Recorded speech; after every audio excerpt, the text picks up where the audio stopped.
Assalamualaikum, Shalom, Om Swastiastu, Namo Buddhaya, Salam Kebajikan. Perkenalkan, nama saya Raisa Aninta Prasetya dengan NIM 200900489. Baik, video ini dibuat bertujuan untuk memenuhi ujian tengah semester mata kuliah dasar-dasar Public Relation. Baik, sebelum masuk kepada materi inti, izinkan saya untuk menjelaskan terlebih dahulu apakah itu Public Relations dan apa tujuannya. Baik, di sini saya akan menjelaskan tentang apakah itu Public Relations dan apakah tujuan dari PR. Menurut Institute of Public Relations, PR adalah keseluruhan upaya yang dilangsungkan secara terencana dan berkesinambungan dalam rangka menciptakan dan memelihara niat baik dan saling pengertian antara satu organisasi dengan segenap khalayak. Baik, selanjutnya, apakah itu tujuan dari PR?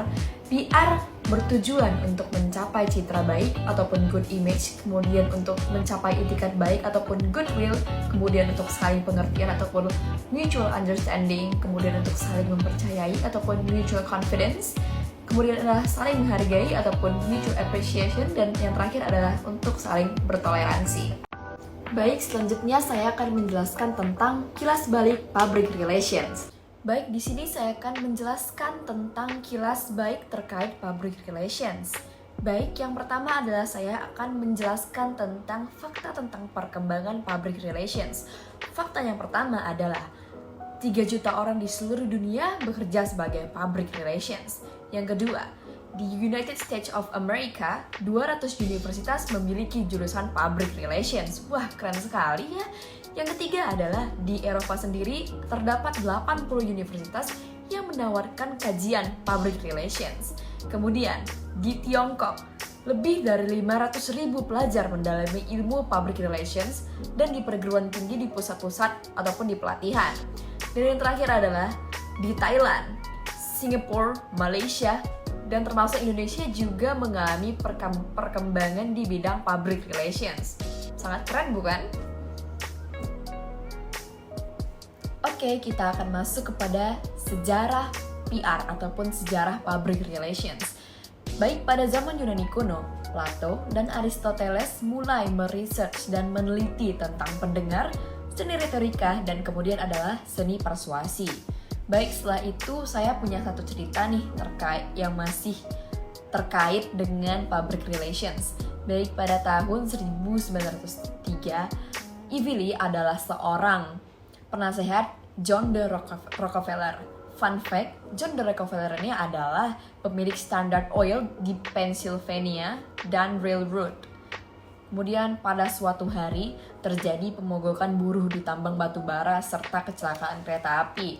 Kemudian tentu saja Rockefeller mulai mengunjungi tambangnya dan mendengarkan keluhan daripada pekerja. Kemudian ia juga memperbaiki kondisi yang terjadi pada TKP. Kemudian Ivy Lee ataupun Lee mengundang wartawan ke lokasi kecelakaan tersebut, kereta api tersebut, guna mendapatkan fakta yang sebenarnya. Di sini juga Lee mulai mengemukakan prinsip PRS profesional. Prinsipnya itu adalah ada 3. Yang pertama itu adalah tell the truth ataupun mengatakan kejujuran ataupun kejadian yang sebenar-benarnya. Yang kedua adalah provide the accurate facts. Yang ketiga adalah the public relations director must have access to management and must able to influence decision. Di sini juga Evelyn mengatakan bahwa public relations means the actual relationship of the company to the people, and that relationship involves more than talk. The company must act by performing good deeds. Nah, begitu tadi teman-teman sejarah tentang PRS. Setelah kita bahas sejarah itu kan masa lalu ya. Yuk kita move on ke materi PR yang lainnya.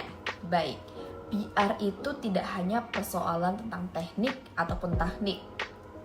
Melainkan PR ini juga mencakup publisitas dan mencakup riset, analisis, format kebijakan, program, komunikasi, umpan balik, dan sejumlah publik. Baik, PRS juga ataupun Public Relations juga bekerja dalam 2 level. Yang pertama, bekerja sebagai penasihat bagi klien ataupun top management. Yang kedua, PRS bekerja sebagai teknisi yang menghasilkan dan menyebarkan pesan melalui beragam media. Menurut Prof. Profesor Lawrence Willong dan Vincent Hazelton, Public Relations bukan sekedar persuasi, namun Public Relations juga mengembangkan keterbukaan, komunikasi dua arah, pemahaman bersama organisasi, dan merubah sikap dan perilaku orang-orang yang ada di organisasi tersebut, tidak hanya khalayak sasaran.